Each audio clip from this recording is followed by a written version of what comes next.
Merci à vous de vous être déplacés après la tempête. Et puis, bien, merci aux Euroclubs pour l'invitation. Julie Bellefroid, entre autres, pour avoir pris le temps de nous lancer l'invitation. Lorsqu'on s'est parlé initialement, en fait, on m'a demandé de venir discuter, bon, d'abord, les étangs d'irrigation que vous avez sur vos propriétés et les étangs au sens des milieux humides. Donc, ça, c'est un volet que je connais bien. C'est mon fond d'affaires. C'est ça dans quoi je travaille au quotidien. Et aussi travailler. Et puis, je lisais en fait le programme, donc, règlement sur le prélèvement des eaux et sa protection. Donc, qu'on travaille un peu plus en parallèle, mais on va faire un survol quand même ensemble de ce règlement-là. Donc, si vous avez votre programme devant vous, déjà, lorsque j'ai parlé avec Mme Bellefroid, elle me disait voici les sujets qu'on aimerait que vous abordiez. Et je voyais ce matin, en fait, avant de reprendre le programme, je disais que c'était écrit le règlement sur le captage des eaux. Alors, je ne vous parlerai pas du règlement sur le captage des eaux parce qu'il n'existe plus. Il a été remplacé par le règlement sur le prélèvement des eaux et leur protection, donc le RPEP pour les intimes. Donc, rapidement, c'est vraiment c'est une présentation en deux volets. Donc, c'est un programme double que vous avez ce matin. Les étangs, les milieux humides, les étangs d'irrigation. Deuxième volet sur le RPEP, puis les dispositions aussi qui sont appliquées dans la loi sur la qualité de l'environnement. Puis je vais bien le scinder, en fait, là, puis même si vous avez des questions après le premier volet, je prendrai le temps de répondre aux questions. Puis ensuite de ça, on abordera le volet sur le règlement sur le prélèvement des eaux et leur protection. Souvent, la perception de ce qu'est un milieu humide, un étang, en fait, c'est au bout du champ, le trou à bébites, à insectes, c'est l'endroit, en fait, qui est peu productif, qui ne sert à rien et si on le draine, en fait, ça pourrait être mis en culture et ça pourrait être une bonne chose. Et à l'opposé, bien, notre étang d'irrigation, il y a une utilité première, c'est-à-dire qui permet d'irriguer les terres assez rapidement. Et dans les faits, en fait, les milieux humides, vous le savez probablement déjà, en fait, mais ils ont un rôle, puis on va aller l'explorer un peu plus loin. Donc, les milieux humides, de façon... Donc, si on a défini qu'est-ce qui est un étang au sens de la loi sur la qualité de l'environnement, on parle d'une étendue d'eau de moins de 2 mètres de profondeur. Donc, on n'est pas dans un lac, c'est vraiment un petit plan d'eau dans lequel on a une faible épaisseur d'eau. Il peut y avoir des plantes qui sont présentes dedans, mais on va en avoir, ça va recouvrir faiblement, donc moins de 25 de la superficie va être recouvert. On va avoir des quenouilles, par exemple, dans certains secteurs, des zones, des sols, etc. Donc, ces plantes-là peuvent être flottantes, des nénuphars, vous êtes habitués, peuvent être submergées, donc des potamots et tout ça qui vont être sous l'eau, puis les plantes émergentes, comme je vous disais, par exemple, des quenouilles. Donc, c'est important de bien les identifier, ces milieux-là, parce qu'en fait, ils sont protégés par la loi sur la qualité de l'environnement. Avant d'intervenir dans un étang ou d'intervenir dans un marais, un marécage, une tourbière, on définira ces termes-là aussi, ça nécessite un certificat d'autorisation du ministère. Au même titre que sur notre propriété, si on a un lac ou un cours d'eau, si on a on ne peut pas le remblayer, on ne peut pas le détourner, ça nécessite des autorisations. Donc, la même chose, en fait, si vous avez un milieu humide sur votre propriété, bien, à ce moment-là, ça prend une autorisation préalable pour pouvoir intervenir. Donc, qu'est-ce que ces milieux humides? Donc, les marais, les marécages, les étangs, les tourbières, c'est des sites qui sont donc saturés en eau pendant une période de l'année. Donc, ils peuvent parfois paraître bien secs, mais pendant une période de l'année, il va y avoir suffisamment d'eau pour influencer la végétation qui est en place et les sols. Tout à l'heure, je l'ai parlé. Oh là là, on ne voit pas beaucoup, en fait, là, les photos. Mais donc, ce qu'on voit, en fait, les tourbières, donc on a une épaisseur de matière organique, un 30 cm de matière organique au minimum qu'on va retrouver. Les marécages qui sont dominés par des arbres, des milieux humides où on va retrouver des arbres, des arbustes en prédominance. Les marais où c'est davantage des herbacées, on va avoir moins d'arbres et moins d'arbustes. Et les étangs où il va y avoir de l'eau libre, comme on se parlait tout à l'heure. Donc, le milieu humide, au printemps, ça va bien, il y a de l'eau, on le voit bien. Puis en été, souvent, on a l'impression, on se dit « Ah, je peux passer dans le soulier de course sans problème, je ne me mouille pas les pieds ». Ça reste un milieu humide quand même. Le rôle du milieu humide et ses fonctions vont demeurer à longueur d'année. Ces rôles-là, donc il y a un rôle, c'est souvent des habitats. Plusieurs espèces, dans leur cycle de vie, vont utiliser ces habitats-là. Au niveau de la maîtrise de l'érosion des sols, on voit c'est une terre agricole qui est inondée. Donc, ça va jouer un rôle d'éponge, souvent on va leur donner. Donc, ils vont absorber l'eau dans les périodes de crue, de fonte de neige, puis pour la relâcher tranquillement pendant la saison. Protection contre les éléments extrêmes. On entend parler des changements climatiques, on est dedans, on le vit de plus en plus, on le voit, on s'en va vers un régime torrentiel, en fait, là, des averses fortes et de courte durée. Prévention des inondations, on va y revenir. un rôle de filtre. Souvent, on les perçoit comme des reins, vous l'avez déjà entendu également, là, ces milieux-là donc jouent un rôle d'épuration des eaux quand ils ne sont pas saturés, et stabilisation des rives du littoral. Donc, si visuellement, vous vouliez l'avoir aussi par écrit, le revoici parmi les rôles. Donc, c'est des milieux qui sont très, très productifs. C'est des milieux de transition, mais c'est vraiment des milieux qui vont amener une grande productivité au niveau pour les écosystèmes, mais aussi pour toute la chaîne, en fait, de plusieurs espèces. Au niveau des services écologiques, donc ces milieux-là vont alimenter les cours d'eau, vont alimenter aussi la nappe phréatique. Dans certains secteurs, ça va être un point pour pouvoir aller réalimenter la nappe phréatique, fait que ce soit l'eau de captage pour votre puits résidentiel ou pour votre installation pour faire de l'irrigation, bien, c'est des milieux, en fait, qui jouent un rôle pour faire la recharge de la nappe phréatique. Ils vont venir stabiliser les sols. Hein, quand on contrôle les crues, bien, évidemment, ça évite le lessivage des sols, les pertes de sol, l'érosion dans les talus. On le voit des fois, il va y avoir des sillons, donc ils vont venir jouer un rôle. Ils vont venir atténuer les étiages. Donc, au milieu de l'été, quand les niveaux d'eau sont très, très bas, les milieux humides vont avoir pour effet de maintenir un niveau d'eau un peu plus élevé. Dissiper l'érosion des rives, donc moins la vitesse des eaux elle est rapide, plus vous assurez en fait que vos rives vont être mieux stabilisées. Si on a un courant qui est rapide, bien évidemment, on emporte des sédiments, de la matière dans le cours d'eau. Réduit les gaz à effet de serre. Les tourbières, entre autres, c'est des grands puits de carbone. C'est beaucoup de carbone qu'on retrouve à l'intérieur de ces milieux-là. Puis bon, bien, contribue, tout à l'heure, je vous en parlais, au niveau de la qualité de l'eau, la filtration des sédiments, entre autres. Pour l'agriculture, en fait, donc tantôt, je vous en parlais, donc il y a un apport au niveau de l'eau de surface. Ça joue un rôle important pour en plein milieu d'été, quand on se retrouve dans des périodes de canicule. Donc, quand on a des milieux humides dans notre bassin versant, dans le secteur où on est, bien, ça nous permet de s'assurer qu'on ait de l'eau, en fait, que cette eau-là ne soit pas tout rendue dans la baie Missisquoi, dans le fleuve Saint-Laurent, mais d'en garder en amont, et elle est dissipée tranquillement par les milieux humides. Tout à l'heure, je vous parlais donc aussi de recharge en nappe phréatique. Et cette eau-là, en fait, vous permet d'alimenter souvent un étang d'irrigation. Protège tout à l'heure, je vous le disais encore là, contre les inondations. Ça se révèle même souvent plus efficace que de mettre en place des digues. Une fois que la digue est passée, on est passé par-dessus, bien, on l'a perdu, cet effet-là, en fait, de protection de la digue, alors que le milieu humide, souvent, bien, il y a une capacité, c'est un peu comme un amortisseur, là, il y a une capacité d'emmagasinement qui est capable d'être plus élastique que la digue, qui, elle, une fois de franchie, bien, on est inondé.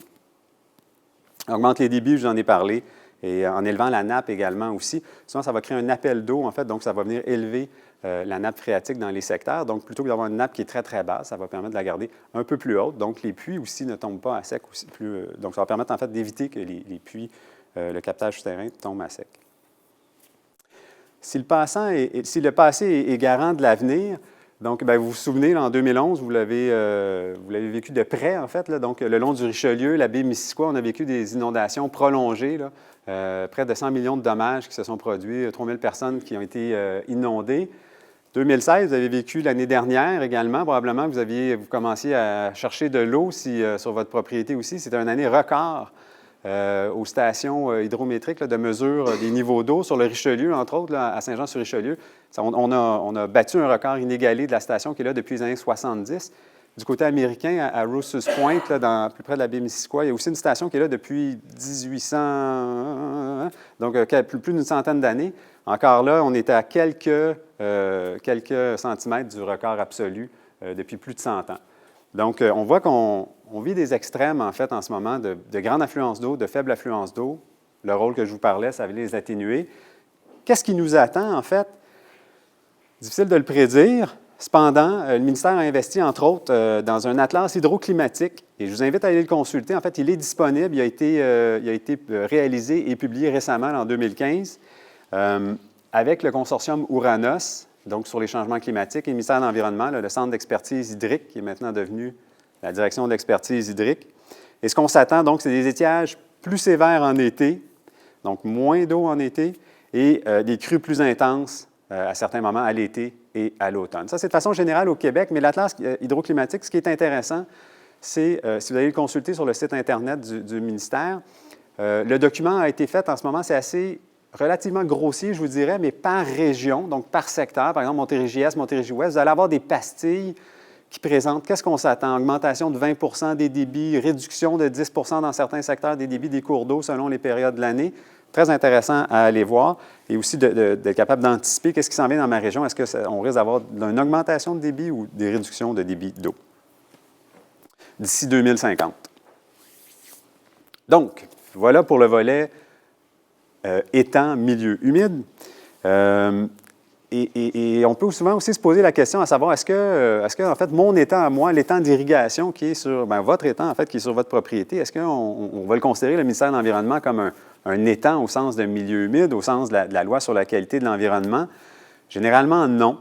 Et comment on va venir les discriminer, en fait, parce qu'on utilise souvent indistinctement le mot étang d'irrigation et étang au sens de milieu humide. Donc, pour venir le distinguer, on va venir voir à quelle fin, est-ce que c'est un milieu qui a été construit de main d'homme? C'est un bassin qui a été fait à main d'homme, donc probablement que non. Il est toujours utilisé comme tel, ou s'il a été abandonné, est-ce qu'il s'est renaturalisé? Aujourd'hui, il y a du poisson, il a repris ses fonctions. Et s'il a été abandonné et qu'aujourd'hui, il reprend un caractère naturel, on pourrait en arriver à la conclusion et le définir comme étant un étang au sens de milieu humide. Mais donc, c'est la prédominance des caractères.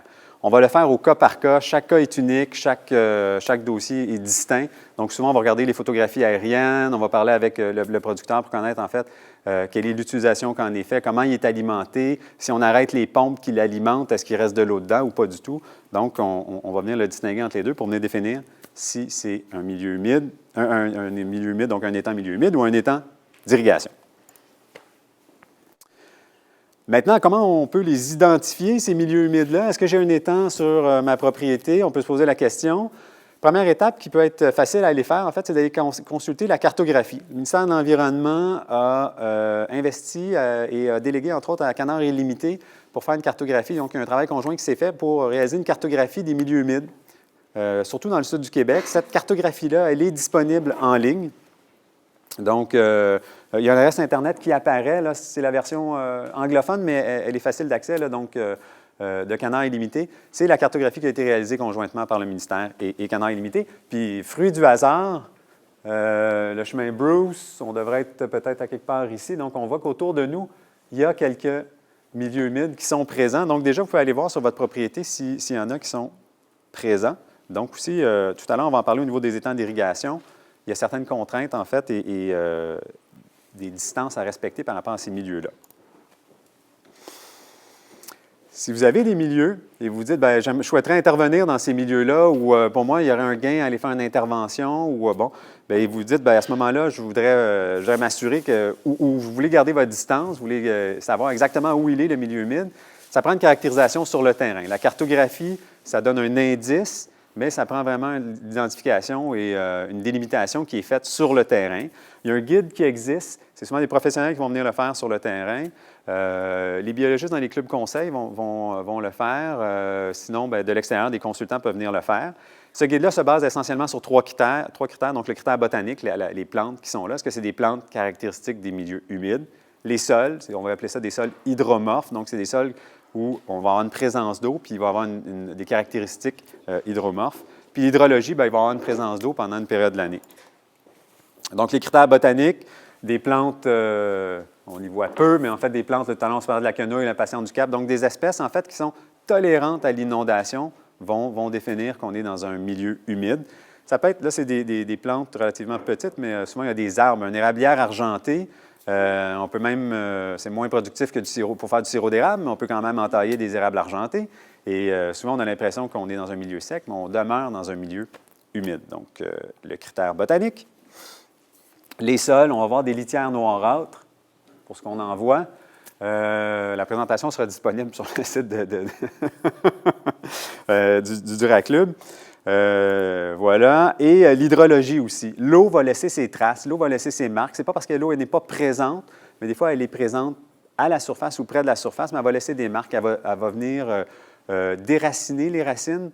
Donc, elle va laisser des racines à nu, ou elle peut être complètement présente. Ou des fois, on va creuser un trou et on va le voir qu'on est très près. La nappe, elle est perchée, donc on n'est pas loin de la surface. Avant d'intervenir dans un milieu humide, donc, je vous le disais tout à l'heure, ça prend une autorisation préalable du ministère. Donc, pour ce faire, si vous décidez de vouloir faire une intervention, bien, à ce moment-là, il faut passer par une demande de certificat d'autorisation. Les clubs agro, donc, qui sont habitués à faire ce travail-là, peuvent vous accompagner dans cette démarche-là. Donc, il y a des formulaires qui doivent être complétés. Le plus simple est toujours d'éviter d'intervenir dans les milieux humides. On s'apprécie bien, mais les gens qui viennent chez nous, c'est jamais de gaieté de cœur qui viennent déposer une demande de certificat d'autorisation. Donc, c'est quand même une démarche qui est assez fastidieuse. Donc, ça prend un formulaire, un certificat de conformité à votre réglementation municipale. Mandater les gens qui vont déposer la demande si ce n'est pas vous qui le faites, faire une déclaration. Il y a des frais, mais dans le cas du monde agricole, en fait, là, pour le milieu agricole, ces frais-là, vous en êtes exemptés. Ça doit aussi avoir une caractérisation, donc on souhaite connaître ce milieu-là, on souhaite connaître l'impact qu'il y a sur le milieu humide. Donc, on va demander d'avoir délimité, identifié les milieux humides, les types qui sont là, quels sont les travaux, quel est le projet qui va être réalisé dans le milieu humide. Si c'est un milieu qui est d'intérêt pour la conservation, il est possible qu'on arrive au final, qu'on vous dise, bien non, on ne délivrera pas de certificat d'autorisation. Donc, à ce moment-là, il y a un refus qui est émis. Dans le cas contraire, on va appliquer une séquence d'analyse qu'on appelle d'abord d'éviter, donc de démontrer est-ce qu'il est possible d'éviter d'intervenir dans le milieu humide. Est-ce qu'il y a un choix alternatif? Y a-t-il un lieu alternatif pour intervenir? Vous êtes en fait sur votre propriété privée. Souvent, on a l'impression, on se dit, bien, je suis chez nous, là, je peux faire un peu ce que je veux, je peux venir intervenir dans ce milieu-là. Mais comme si vous êtes propriétaire d'un lac, comme si vous êtes propriétaire d'un cours d'eau, on ne peut pas aller le remblayer, ce lac-là, on ne peut pas remblayer un milieu humide, donc sans qu'on ait fait l'analyse à savoir. Donc, si on peut éviter d'intervenir dedans, on va le faire. Minimiser au maximum les impacts, donc minimiser soit l'impact directement dans le milieu humide, mais sinon aussi d'avoir des mesures qui vont éviter d'avoir un impact trop grand sur le milieu. Puis dans le dernier cas, il peut y avoir une compensation qui est exigée pour les pertes de milieux humides qui sont perdues. Compte tenu du rôle tout à l'heure que je vous parlais, donc quand on remblait un milieu humide, ça réduit les inondations, par exemple. Bien, si on en remblait un, on veut s'assurer que peut-être qu'on a une mesure de compensation pour pouvoir s'assurer qu'on vient atténuer notre amortisseur qu'on avait auparavant ou notre filtre, donc qu'on puisse le compenser. Il y a un guide qui est destiné pour comprendre un peu donc, la démarche. C'est une démarche qui est objective, scientifique. Donc, il y a un guide qui existe. Je vous invite à aller consulter sur notre site Internet. Et tout à l'heure, bon, je parlais des compensations également. Là, c'est balisé par une loi qui permet au ministère d'exiger une compensation pour la perte de milieu humide. Les compensations, on doit en assurer aussi la pérennité. Donc, dans certains cas, on va demander d'avoir une servitude, par exemple, pour s'assurer que vraiment c'est une conservation qui est réelle et perpétuelle. Voilà. On va aussi prendre en compte, tout à l'heure, je vous en parlais aussi, la loi sur les espèces menacées vulnérables. Dans certains secteurs, entre autres, où on a perdu plusieurs milieux naturels, ces espèces-là vont se retrouver assez enclavées. Donc, quand on intervient dans les milieux humides, et on en retrouve plusieurs espèces à statut précaire dans les milieux humides, donc on va aussi en tenir compte dans le cadre de l'analyse que je vous parlais. Bref, pour ce premier volet, l'approche gagnant-gagnant, donc, tentez de conserver les milieux humides, les étangs sur vos terres, en fait. Vous l'avez vu, ça vous donne des services. Il y a un gain à le faire au niveau de l'eau. Et prévoir des étangs d'irrigation, en fait, qui n'ont pas pour effet de drainer les milieux humides. On va parler tout à l'heure, en fait, comment les alimenter, puis vous en savez déjà une bonne part. Vous êtes accompagné avec les clubs agro, entre autres, mais surtout, notamment, en les ayant à plus de 30 mètres, les étangs d'irrigation des milieux humides qui sont présents. Voilà pour le premier volet. Je ne sais pas combien de temps ça m'a pris. Je ne me suis pas pris de... Je ne sais pas si vous avez des questions pour ce premier volet, où je vous ai endormi.